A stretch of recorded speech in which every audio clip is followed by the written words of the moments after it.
Have you ever scrolled through Instagram or TikTok and thought to yourself, how in the world are these people affording vacations in Greece, brand new cars and luxury apartments while I'm stressing about bills?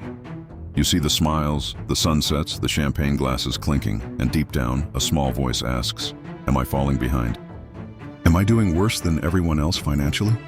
That question right there, my friend, is exactly what we're going to tackle today. Because the truth about money, the real truth, the kind that most people don't talk about, isn't hiding in glamorous vacation reels or in your neighbor's driveway. It's hiding in the numbers. And when you actually look at those numbers, when you strip away the social media highlight reels and the illusions people build around their lifestyle, you'll realize something shocking. Being average financially in America isn't as good as you might think. In fact, being average might be the very thing that keeps you stressed, broke, and working until you're too old to enjoy life. Okay, so welcome back to another video. Do not forget to subscribe my channel and turn on the notifications so you don't miss any updates. Stick around, because by the end of this video, you'll know exactly how you compare to the rest of the country, and more importantly, how you can step out of the trap that most people don't even realize they're in. And trust me, you'll want to hear the part about retirement savings, because it's going to make you question everything you thought was normal. Now, let's dive in. But before I share the first number, let me warn you. Once you see what average actually looks like, you'll never want to be average again. Let's start with income, because that's where everyone's curiosity begins. Picture this, you're getting your paycheck every 2 weeks. Maybe it feels good for a moment, maybe you even celebrate on payday. But then, rent, bills, groceries, gas, student loans, they all take their share, and suddenly you're staring at your account wondering where it all went. Sound familiar? Here's the hard truth. The median income for a full-time worker in America is about $52,000 a year before taxes. Now, median doesn't mean average. It means half of workers earn more and half earn less. So if you're making somewhere around $26 an hour, you're right in the middle of the pack. But, and here's the cliffhanger, $52,000 isn't what you actually take home.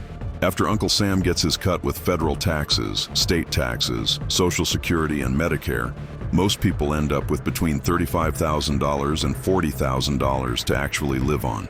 Let me ask you, does $35,000 feel like enough to fund a good life in America? To cover rent, food, transportation, health insurance, and maybe, just maybe, a vacation or two? For most people, the answer is no, and that's because income is just one piece of the puzzle.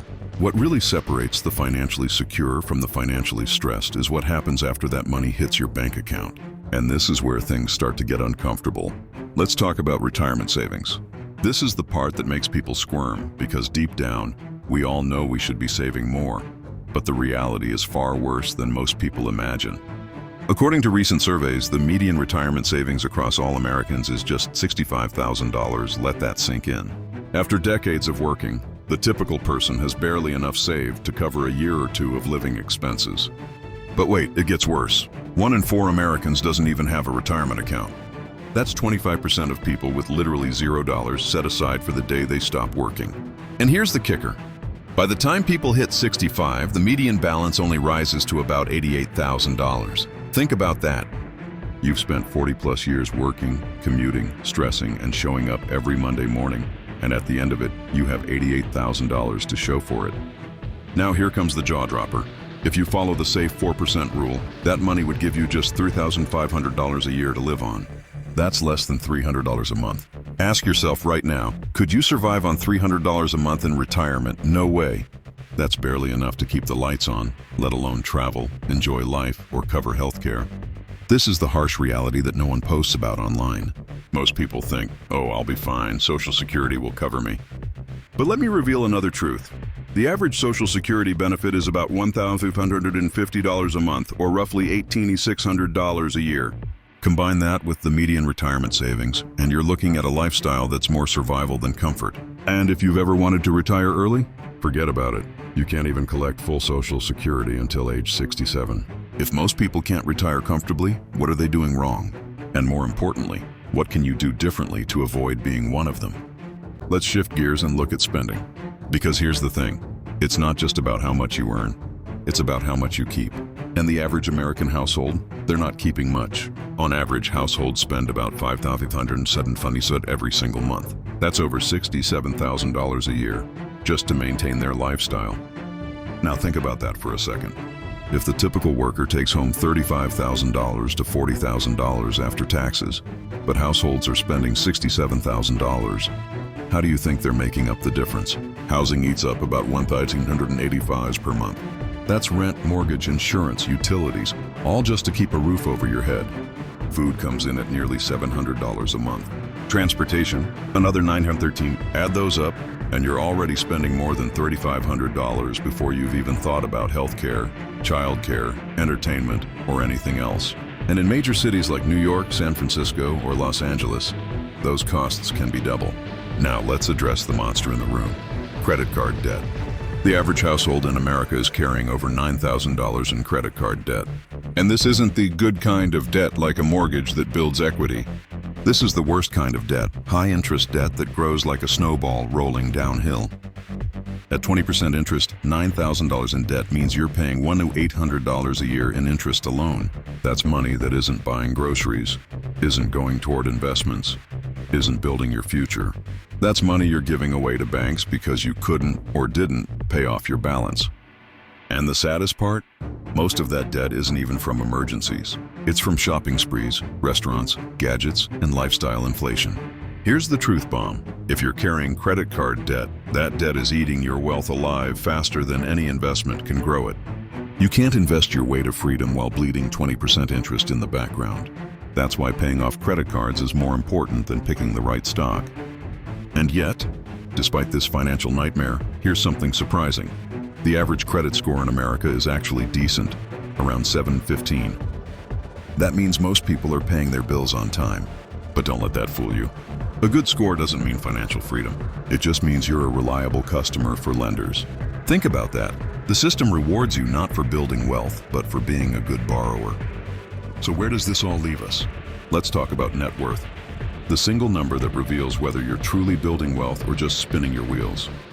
The median net worth of American households is about $122,000. At first glance, that might sound okay, but when you break it down by age, it paints a very different picture. If you're under 35, the median net worth is less than $14,000. Between 35 and 44, it jumps to $91,000. By 55 to 64, it's around $212,000. Here's the shocking part. These numbers aren't impossible. They're actually achievable for most people with decent incomes and discipline. You don't need to invent the next iPhone or win the lottery. All you need to do is consistently spend less than you earn and invest the difference.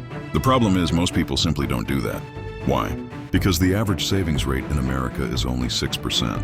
That means out of every 100 earned, just $6 goes into savings. Experts recommend saving at least 10 to 15% for retirement alone, not even counting other goals like buying a house or funding college. So here's the real question. If most people are saving 6% and most people end up broke in retirement, do you really want to be like most people? Here's the empowering part. The bar for financial success is set ridiculously low. You don't need to earn six figures or be a financial genius. You just need to avoid the mistakes that trap the average person. If you save 10–15% of your income, you're already ahead of the pack. If you avoid credit card debt, you're far ahead.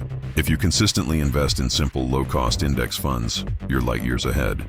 And if you learn to live just a little below your means, say, spending $4,500 a month instead of $5,500, you'll have thousands of extra dollars every year to put toward your future. Multiply that by decades, and the compound effect will transform your life. The truth is, most people aren't failing because they're incapable. They're failing because they don't know where they stand, and they don't realize how small, consistent changes can completely flip their financial destiny. So let me leave you with this cliffhanger. 10, 20, 30 years from now, when you're ready to slow down and enjoy life, will you look back and thank yourself for making smarter choices today? Or will you look back and regret living average, realizing too late that average was never good enough? The choice is yours. But now, unlike most people, you actually know the truth.